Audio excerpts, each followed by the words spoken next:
जैसा कि आप लोगों को पता है कि 28 और 29 जून की मध्य रात्रि को जोत से चंबा की तरफ एक गाड़ी जिसमें एक अमित राणा नाम का व्यक्ति जिसकी उम्र 32 साल थी और जो मूल रूप से नूरपुर का रहने वाला था और बीएसएफ में पोस्टेड था, उसकी गाड़ी जलने के कारण कथित रूप से मृत्यु हो गई थी।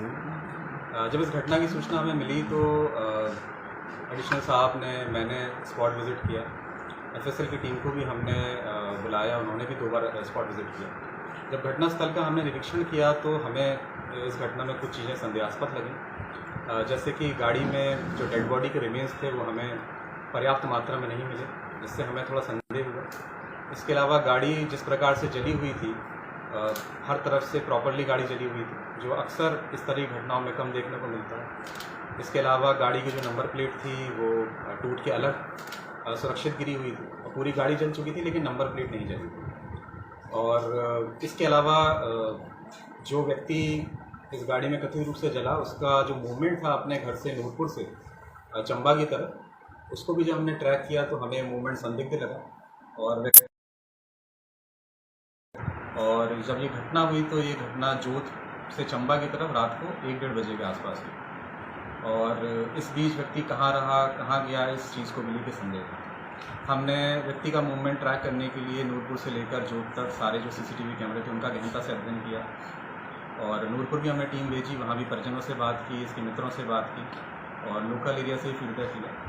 और जिस तरह से इन्वेस्टिगेशन चल रही थी, हमें मामले में थोड़ा संदेह लग रहा था और इस वजह से हमने जांच अपनी और तेज़ कर दी और व्यक्ति की फाइनेंशियल ट्रांजैक्शन, उसके बैंक अकाउंट्स, हर तरह की जानकारी हमने एकत्रित की। और इसके साथ ही हमने ये भी कोशिश की कि जोत से चंबा की तरफ रात को जो बसेस चलती हैं उनसे भी हमने पूछताछ शुरू की। तो जब एक बस के ड्राइवर से हमने पूछा कि जिस दिन घटना हुई उस रात कोई व्यक्ति रात को 2 बजे के अराउंड या उसके आसपास बस में तो नहीं चढ़ा, तो हमें सूचना मिली कि एक लंबा सा व्यक्ति जिसकी हाइट 6 फीट के अराउंड है, वो रात में उसने बस बोर्ड की। इस सूचना मिलने के बाद हमने चंबा बस स्टैंड पर हमने सीसीटीवी कैमरों को देखा, जहाँ पे ये व्यक्ति जो कथित रूप से 29 मई को गाड़ी में जल के मरा था, इसकी हमें फुटेज देखने को मिली, जिससे हम ये आश्वस्त हो गए कि व्यक्ति जीवित है। इसके बाद हमारा दूसरा चैलेंज ये था कि हम ये पता लगाएं कि व्यक्ति है कहाँ। इसके लिए हमने ये जांच शुरू की कि व्यक्ति के करीबी लोग कौन हैं, इसके मित्र कौन है, इसका सबसे करीबी मित्र कौन है। तो एक मित्र का हमें इसका पता चला, जिसके बारे में हमने जांच पड़ताल शुरू की तो पता चला कि ये पेशे से ट्रक ड्राइवर है और सदर्न स्टेट्स में जैसे कि कर्नाटका, तमिलनाडु और गुजरात की साइड ये ट्रक चलाता है। और उसी जांच को जब हमने आगे बढ़ाया तो हमें इस बात का भी संदेह हुआ या शक हुआ कि हो ना हो ये जो व्यक्ति कथित रूप से मरा है गाड़ी में जल के, ये भी अपने मित्र के साथ ही है। और जब इस तरह की शंका में पैदा हुई तो हमने एक टीम, जिसको हमारे पीछे जो हेड कांस्टेबल बलविंदर हैं, प्रदीप हैं, इनके नेतृत्व में हमने एक बेंगलोर टीम भेजी और हम उम्मीद ये कर रहे थे कि व्यक्ति जब बेंगलोर से निकलेगा तो हम इसको डिटेन कर पाएंगे। और उम्मीद के मुताबिक ही जब जो कथित रूप से व्यक्ति की मृत्यु हुई थी, वो और उसका दोस्त एक ट्रक में बैठ के बेंगलोर से चेन्नई की तरफ जा रहे थे, तो हमने उनको इंटरसेप्ट किया, इनको रोका और ये व्यक्ति जो कथित रूप से 29 तारीख की रात को जल के मरा था, ये हमें उस ट्रक में मिला। इसके साथ ही इसको पकड़ने के बाद जब हमने इससे पूछताछ शुरू की कि ये इसने अपनी मृत्यु का ड्रामा या ये पूरा खेल क्यों रचा, तो इसने हमें ये बताया कि ये पिछले काफ़ी समय से फाइनेंशियल डिस्ट्रेस में था, आर्थिक तंगी में था और इसने लगभग 40-45 लाख रुपए का लोन ले रखा था, जिस लोन को चुकाने की इसकी क्षमता नहीं थी और पैसा ये उड़ा चुका था। तो इन सब चीज़ों से परेशान होकर इसने अपनी मृत्यु का ये ड्रामा रचा और व्यक्ति को हम बेंगलोर से पकड़ के यहाँ चंबा ले आए और जो भी इसमें कानूनी कार्रवाई बनती है व्यक्ति को। सर, जो उसने लोन की कहानी बताई है कहीं वो भी तो झूठी नहीं, क्योंकि लोन तो जब कोई मर जाता है तो उसका जो गारंटर होता है या जो फैमिली मेम्बर होता है या प्रॉपर्टी होती है, बैंक उससे रिकवर करता है। तो उस कहानी में कितनी की सच्चाई? व्यक्ति के बताने से पहले ही हम, जैसा मैंने आपको बताया, फाइनेंशियल इन्वेस्टिगेशन कर रहे थे और हम इस पहलू की भी जांच कर रहे थे कि कोई सस्पिशियस ट्रांजैक्शन या कोई इस तरह की चीज़ तो नहीं है।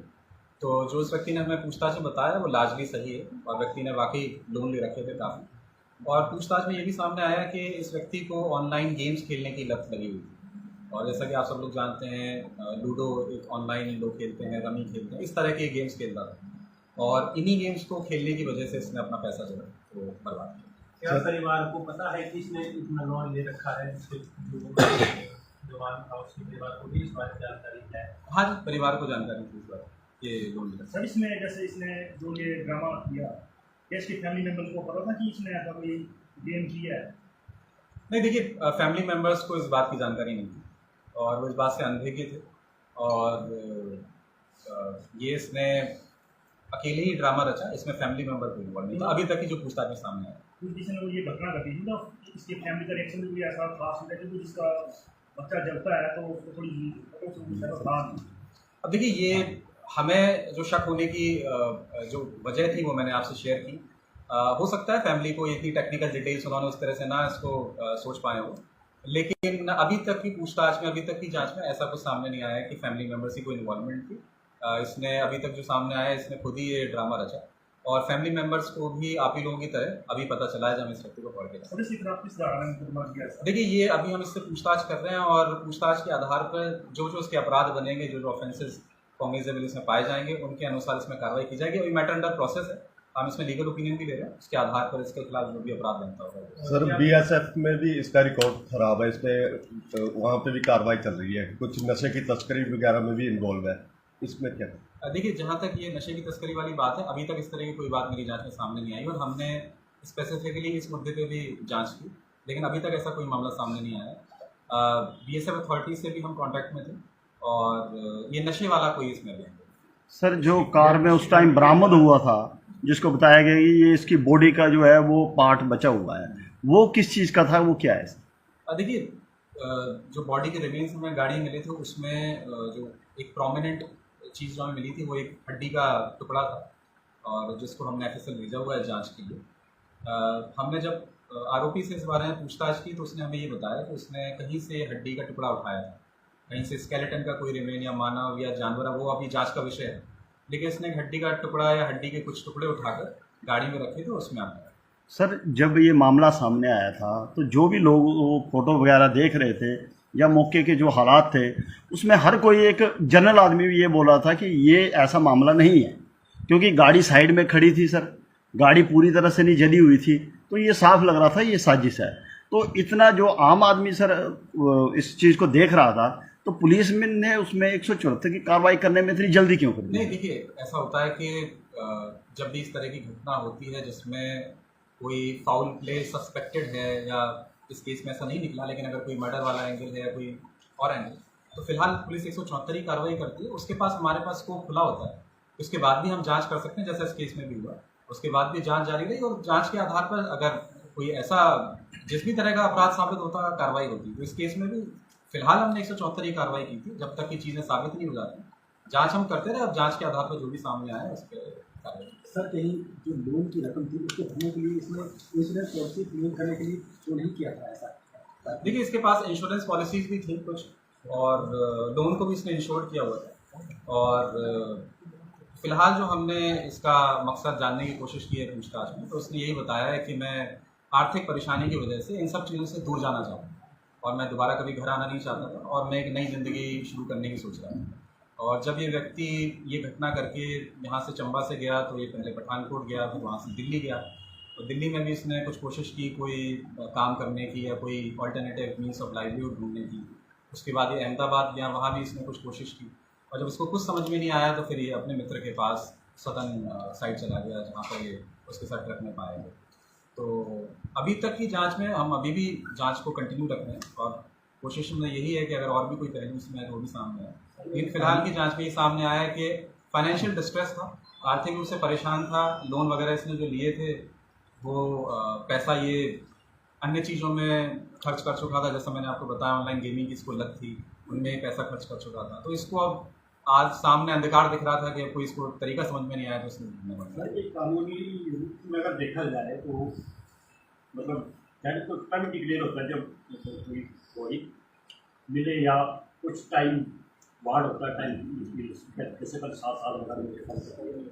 इसमें कैसे इसमें कैसे वो ये तो पकड़ा गया तब हुआ, अदरवाइज ये तो पहले ही डिक्लेयर हो गया था। नहीं हमारी तरफ से डेट डिक्लेयर नहीं हुआ था और इवन मैं आपको बताऊं कि बीएसएफ अथॉरिटीज़ भी हमसे टच में थी और वो हमसे असरटेन करना चाहती थी कि इस आदमी की मृत्यु हुई है कि नहीं हुई। तो हमने भी आधिकारिक रूप से उनको कोई जवाब नहीं दिया और उनके जो कमांडेंट साहब से मेरी चर्चा हुई तो उसमें मैंने उनको ये बोला कि ये जाँच का विषय है, क्योंकि इसमें डेड बॉडी ऐसी नहीं मिली है जिसकी हम शिनाख्त कर सकें। तो हड्डी के कुछ टुकड़े ही हैं जिनको हम जब तक एफएसएल की रिपोर्ट उसमें नहीं आ जाती और डीएनए का मिलान नहीं हो जाता तब तक हम ये नहीं कह सकते कि इसकी मृत्यु हुई। तो हमारी तरफ से कोई इसमें आधिकारिक मृत्यु की पुष्टि नहीं हुई और बीएसएफ को भी हमने ये जवाब। उन्होंने तो राजकीय सम्मान के साथ बात कर दिया था बीएसएफ में और जवान आए 200 जवान आए। तो अब वहाँ बीएसएफ भी इस मामले की जाँच कर सकती है। अब देखिए ये उनका जांच का विषय है, हमारी तरफ से उनको इंटीमेशन चली जाएगी और जहाँ तक अंतिम संस्कार की बात है तो हमारी तरफ से रिप्लाई यही गया था कि हम इसमें कंक्लूड नहीं कर सकते कि व्यक्ति मरा है कि नहीं मरा तब तक जांच पूरी नहीं हो जाती। उस पर मैं अभी कुछ टिप्पणी नहीं दूंगा। कहाँ पोस्टेड है सर और कहाँ का रहने वाला है? और ये देखिए मूल रूप से नूरपुर का रहने वाला है और ये राजस्थान का। सर इसने जो वारदात को अंजाम दिया है क्या वो अकेला था उस समय जब इसने कार वगैरह चलाई है, इसके साथ कोई और भी इन्वॉल्व था? ये अभी तक की जांच में अकेला ही पाया है। गिरफ्तारी कितनी हुई? अभी इसमें देखिए कोई गिरफ्तारी नहीं हुई, अभी तो हम इसको पकड़ के लाए हैं और under relevant sections of law इसमें कार्रवाई की जाएगी। सर जो उसने गाड़ी में आग लगाई है वो किस चीज़ का यूज़ किया है, किस तरह से लगाई है सर? देखिए अभी तक फ्यूल डाल के इसने तेल डाल के इसने गाड़ी में आग लगाई और इससे हमने पूछताछ की तो फ्यूल ये गाड़ी में नॉर्मली भी इसने बताया कि रखता था इन केस ऑफ कंटिजेंसी, उसी को उसने गाड़ी में डाला। गाड़ी के भीतर इसने पेट्रोल या डीजल जो भी फ्यूल यूज़ किया वो छिड़क के। सर उसने वारदात को अंजाम देने से पहले क्या उस एरिया की रैकी की थी, क्योंकि उसने चंबा जोत रोड को ही क्यों चुना या चंबा जिला को ही क्यों चुना सर? देखिए जैसा मैंने आपको बताया कि आरोपी नूरपुर का रहने वाला था तो ऑब्वियसली इस एरिया की टोपोग्राफी और टेरेन से वाकिफ था। जहाँ तक जोत रोड को चुनने की बात है तो जब हमने इस बारे में पूछताछ की तो उसका ये कहना था कि ये रोड रात को सुनसान हो जाता है या गाड़ियाँ कम चलती हैं इस रोड पे, तो अगर इस तरह की घटना वो करता है तो इसको देखने की संभावना किसी और के द्वारा कम है। सर इसकी टीम के नाम बता दें जो टीम वहाँ गई थी। देखिए हमारे जो उसमें टीम है मेरे पीछे खड़ी हुई है, हेड कांस्टेबल बलविंदर सही और एएसआई अजय, ये 3 लोगों की टीम हमने बेंगलोर भेजी थी। ASI Ajay, head constable Balvinder और कांस्टेबल प्रदीप। और इसमें विशेष रूप से मैं हेड कांस्टेबल बलविंदर जी का मेंशन करना चाहूँगा जिन्होंने इस केस में बहुत ही सराहनीय काम किया, बहुत ही उत्कृष्ट काम किया है और शुरुआत से ही ये चाहे वो सीसीटीवी फुटेज खंगालना हो, चाहे टेक्निकल एनालिसिस हो या अलग अलग जगहों पे जांच करना हो, इन्होंने प्रदीप ने बहुत ही मेहनत से इस केस में काम किया और केस को लॉजिकल कंक्लूजन तक पहुंचाया। बेंगलोर तक है, वहाँ भी काफ़ी मुश्किल हालातों में हमने इनको पकड़ा है, तो बहुत ही सराहनीय, बहुत ही शानदार। सर बेंगलोर में लगभग 3 दिन। सर निस्संदेह चंबा पुलिस ने या चंबा की ये पुलिस टीम है उसने बहुत बढ़िया काम किया है और हिमाचल में अपनी तरह का ये पहला एक खुलासा किया है हिमाचल पुलिस ने। तो क्या ये जो टीम है सर उसको सम्मानित करने के लिए आप हिमाचल गवर्नमेंट को या राज्यपाल महोदय को क्या कोई रिकमेंडेशन कर रहे हैं सर? जी जैसा आपने कहा कि टीम ने बहुत ही अच्छा काम किया है और इसमें विभागीय तौर पे या सरकारी तौर पे जो भी इनको कमेंडेशन मिल सकता है, जो भी इसमें पुरस्कार मिल सकता है उसकी पूरी कोशिश। सर आरोपी को कब न्यायालय में पेश? देखिए अभी मैंने जैसा आपको कहा कि हम लीगल ओपिनियन भी ले रहे हैं और ये अंडर प्रोसेस है, कानूनी कार्रवाई जिनकी होनी है तो जो इसमें धाराएं बनती हैं उनके तहत से मुकदमा दर्ज हो, तो मुकदमा दर्ज होने के बाद जैसी इन्वेस्टिगेशन आगे चलती है आपको सूचित करेंगे।